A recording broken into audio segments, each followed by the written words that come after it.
Hey, what's up you guys? Welcome back to my channel. It's me, Eclectic Witch. If you are new to my channel, welcome, hello. Hit that subscribe button and that bell notification so you guys can get constant updates for the new content that I bring to this channel. So for this video, I'm dedicating this video on the topic of using various bodily fluids for your magic, for your witchcraft practice, for your spells, rituals. Little disclaimer is that I know this video could be a little controversial. It has a lot of misconceptions about this topic, especially when it pertains to witchcraft or magic. But I just want to get the information out there, you guys. This information is very neutral. It's truly the intent of the practitioner, of the witch. So, do what ye will. So I just want to give that disclaimer out there for you guys. So this video is, like I said, it's going to be about informing you guys about the different bodily fluids and how to incorporate that for your spells and rituals. And even if you choose not to personally do this for your own practice, I do think it's important to know, in case you need to undo a working or something. It's good in that way. So anything I talk about in this video will of course be in the description box. You guys can check it out. I'm going to be typing it all up, I actually already pre-typed it up. I'm going to be reading them off the screen for you guys and giving my personal intake as well. But all these notes I'm talking about, it's going to be in the description box all typed out. You guys can refer to it as notes or even add into your own personal grimoires or book of shadows. So yeah, that's enough of the intro. Let's just get into the good stuff. So we're going to be talking about, I have a pretty good list for you guys. So we're going to be talking about blood, breast milk, menstrual fluid, saliva, semen, sweat, tears, urine, and vaginal mucus. So that's a very broad spectrum of body fluids. I don't think I missed any. Try to be as thorough as possible, but anyway, like I said, I have this all typed up on my computer, so I'm going to be reading it to you guys as well as giving my personal feedback, but all of this will be in the description box for you guys. So okay, let's get into it. So blood, using blood into your witchcraft. So blood's associations is life, magic, energy, strength, power, amplifying your spells and rituals, tying a spell to someone irrevocably, and cursing. Sorry, one moment, I need to get my drink. So my notes on blood magic is that blood magic is extremely risky. Blood spells are very powerful and can be extremely hard or just impossible to break. They can also be very dangerous, potentially, and they can backfire easily, especially if you don't know what you're doing or you're very confident in your own spell working practice, your experience. Most, if not all, blood spells are considered black magic by default, but that is not true. And blood is one of the most best possible taglocks out there. Now, what a taglog is a metaphysical link to your target, or a client. This could be for healing or for cursing, it could be literally for anything. But taglogs, the best taglog ever would be blood. It's a part of your essence, your DNA, so it's the best. Now, we're going to be talking about breast milk. Oh, a little side note, if you are going to be using blood and magic, don't be dumb about it and literally, cut through, across your palm. That's painful and it can get infected. It's just stupid. So, personally, when I'm using blood in my magic, I have like a sewing needle and I poke a little bit, get a few drops out, and that's it. Like, I'm not going to be, hurting myself. Anyway, let's talk about breast milk. So how do you utilize breast milk into your witchcraft? So let's talk about the associations.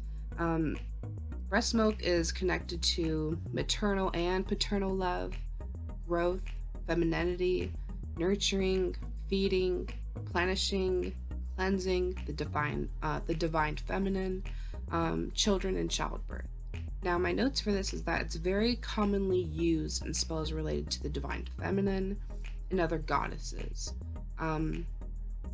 Usually I see people using breast milk for healing or cleansing in some way, but it's very versatile. Like I said, it's all about the divine feminine, honestly, and its connection to children and love and growth in that way. So now let's talk about menstrual fluid. So menstrual fluids associations is romantic or sexual love, reproductive power, feminine fertility, growth, health, stamina, the divine feminine, and femininity in general. Now my notes is that menstrual fluid is not blood. Although it does contain a small amount of blood, it is actually the uterine lining called the endometrium that is shed approximately every 28 days. So it is a very traditional component usually you see in hoodoo and voodoo, but it has been used by almost every culture in history. So I personally have not used menstrual fluid in my practice, but I like to have these notes in case I may need to, or I need to, again, undo something. So saliva. Okay, I think this is a very good one. So saliva. Saliva's associations is with dissolution, consumption, desire in the physical sense, breaking apart or separating, laxness, sloth, or idleness. So my notes for this is that saliva has traditionally been used as a fluid for the creation of potions involved in breaking up things, anything from a relationship to a bad contract. So it's it's highly related to magic, in means of appetite or literal eating for obvious reasons. So now let's talk about semen. How do you use semen into your witchcraft practice? So associations would be sexual love or potency, sexual attractiveness, masculine fertility, stamina, strength, endurance, energy, control over men, such as like a taglog, men's semen as a taglog, and masculinity generally. So my notes for this is that semen and menstrual fluid are the two primary ingredients in the most powerful kinds of love spells. Semen is also an excellent taglog, which I have used, better than even blood. It is made extensive use in hoodoo love spells. So now let's talk about sweat. Sweat's associations would be effort, exertion, stress, construction, building up of things, and hard work. Now my notes for sweat is that it's very much the counter to saliva. It's used for everything that saliva would break apart. So if you want a contract to go well for your efforts, to be realized on a project, spells involving your own sweat are ideal. Tears. Now, tears associations would be emotion, power, pain, renewal, and need.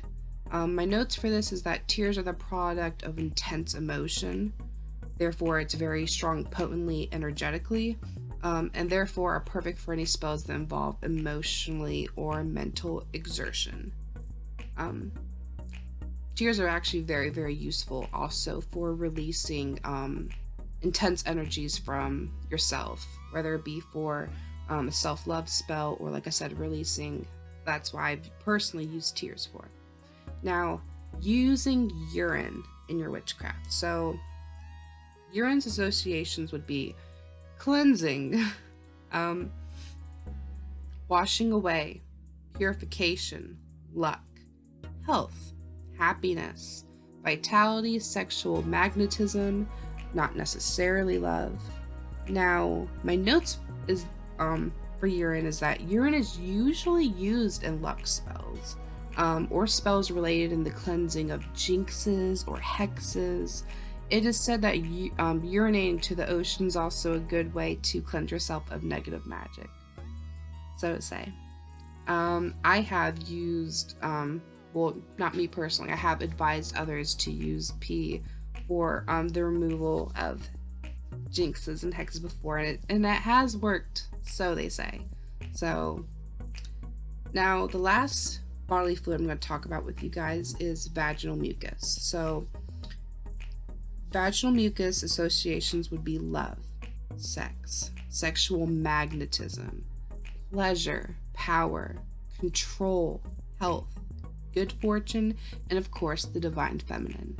So my notes for this is that, collecting after masturbating to orgasm, vaginal fluids are often used in love spells as excellent substitutes for menstrual fluids. For those who cannot obtain such fluids, it has also been used in the past as an ingredient in the production of potions to benefit the reproductive health, and is not just of people with vaginas. So that's all I have for you guys for this video. I hope you guys enjoyed. I know there's a lot of whoa, like maybe you guys knew this stuff, maybe you didn't, but I hope you guys enjoyed. And like I said, even if you don't use this in your own personal practice, I think it's still important to know. So thank you guys for watching, and blessed be.